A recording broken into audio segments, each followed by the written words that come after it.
Quick recap. Change is guaranteed and takes place in a rapidly changing context. Management practices from the industrial age era are not always appropriate for leading change in a rapidly changing world. Global connectedness and large-scale interdependence results in complexity. We have also established that many significant change efforts are complex, with complexity differentiated from complicated. This lesson will focus on the task of leading change. Leadership. Leading change requires leadership. Former US President Dwight D. Eisenhower described leadership like this.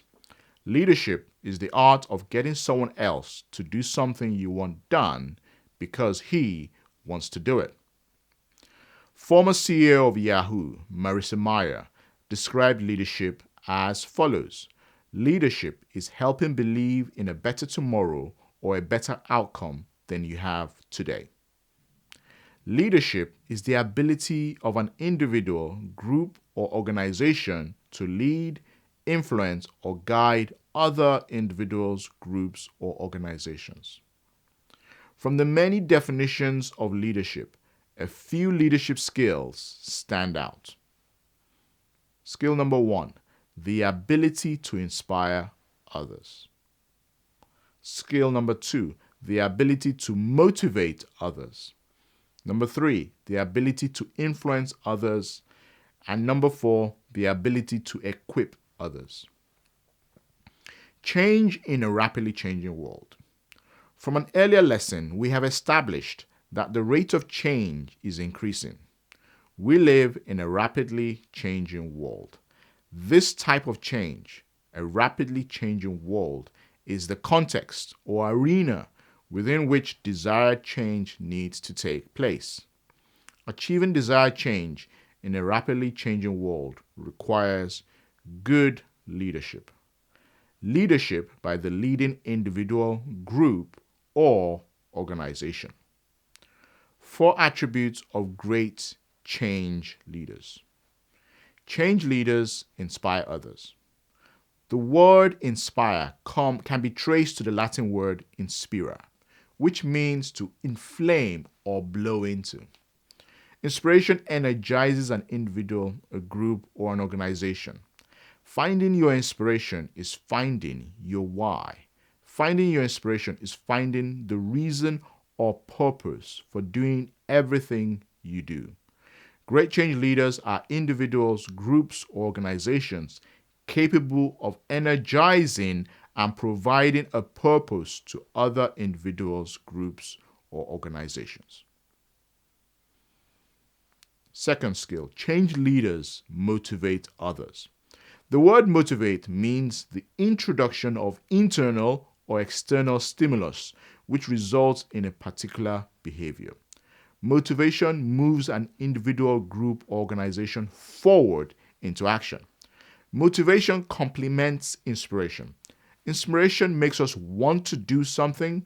Motivation, on the other hand, stimulates and moves us forward into action. Motivation can exist without inspiration. For example, you can motivate yourself to do household chores, not because you are inspired to do them, but because you are motivated because they need to be done. Great change leaders are individuals, groups, or organizations capable of providing the necessary stimulus to other individuals, groups, or organizations, which results in desired action. Number 3, change leaders influence others.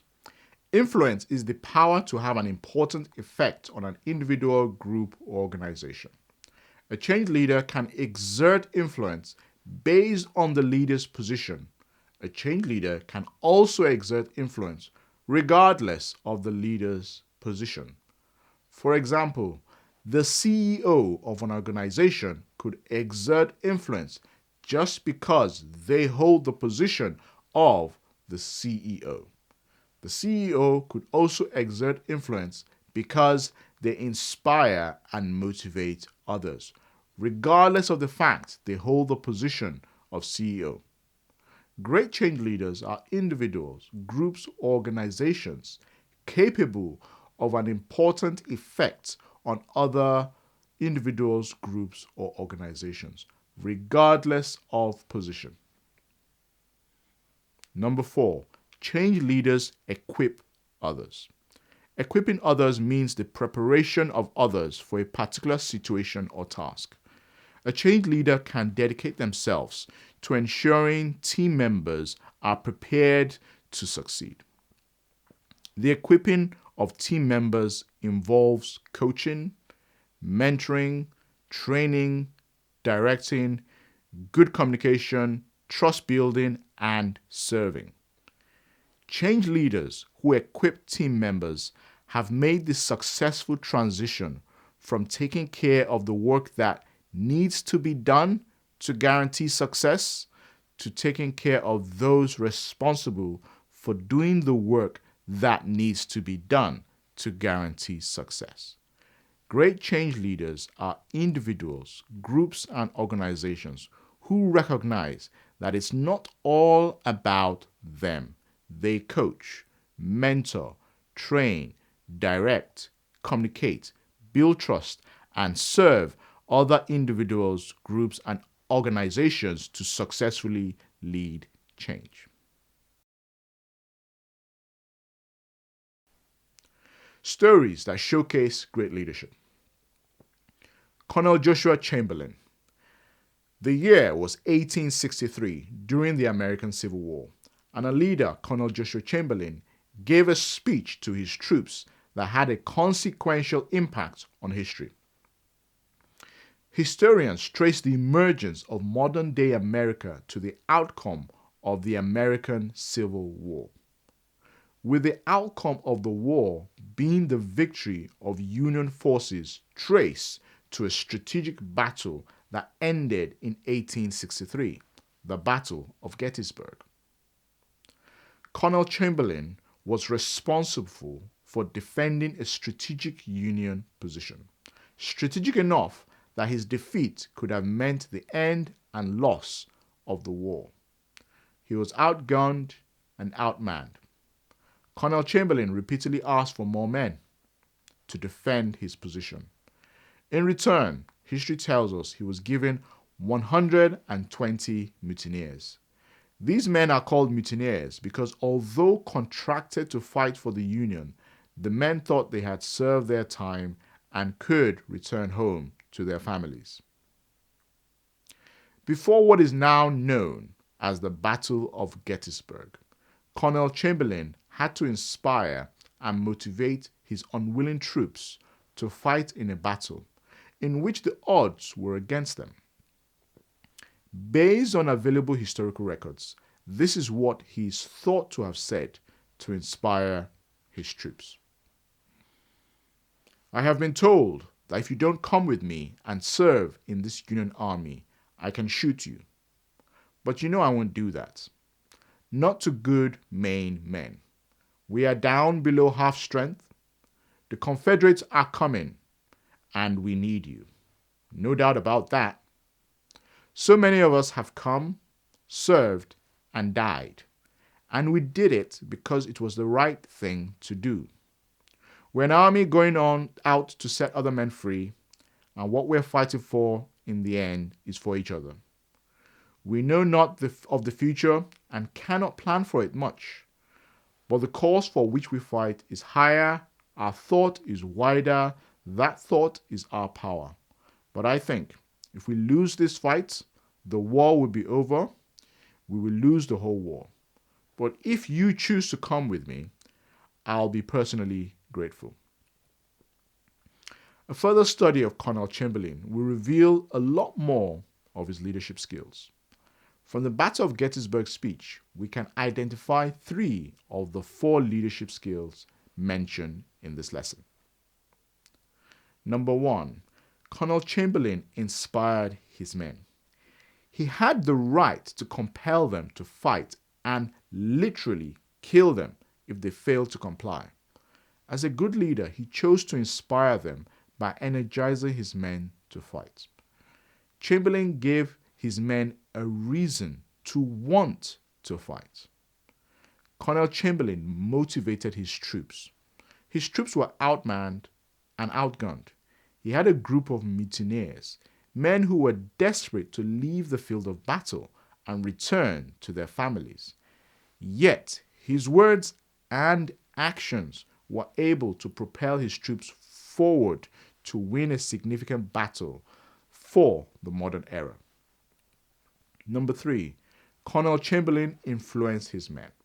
Victory in the Battle of Gettysburg kick-started a domino effect. It turned out to be the turning point of the American Civil War. The outcome of the Civil War led to the emergence of what is now modern-day America. The words of Colonel Chamberlain's speech clearly influenced his men. This is even more remarkable when we consider the strong influences drawing these men away from battle. Colonel Chamberlain was able to have an important effect on his troops.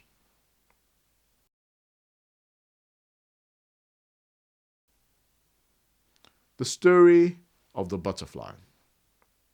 Once upon a time, a man found a butterfly that was starting to hatch from its cocoon. He sat down and watched the butterfly for hours as it struggled to force itself through a tiny hole. Then it suddenly stopped making progress and looked like it was stuck. Therefore, the man decided to help the butterfly out. He took a pair of scissors and cut off the remaining bits of the cocoon. The butterfly then emerged easily. Although it had a swollen body and small shriveled wings, the man thought nothing of it. He sat there waiting for the wings to enlarge to support the butterfly. However, that never happened, and the butterfly spent the rest of its life unable to fly, crawling around with small wings and a swollen body. Despite the man's kind heart, he didn't understand that the restricting cocoon and the struggle needed by the butterfly to get itself through the small hole were nature's way of forcing fluid from the body of the butterfly into its wings to prepare itself for flying once it was free. The fourth leadership skill we mentioned was the ability to equip others. The story of the butterfly is very relevant when we think of the default interventionist approach from several leaders. Equipping others involves enabling individuals, teams, and organizations to face their own challenges, while at the same time we resist the urge to create suboptimal outcomes from inappropriate intervention. A great leader equips individuals, groups, and organizations while still giving the time and space for them to develop through their own struggles.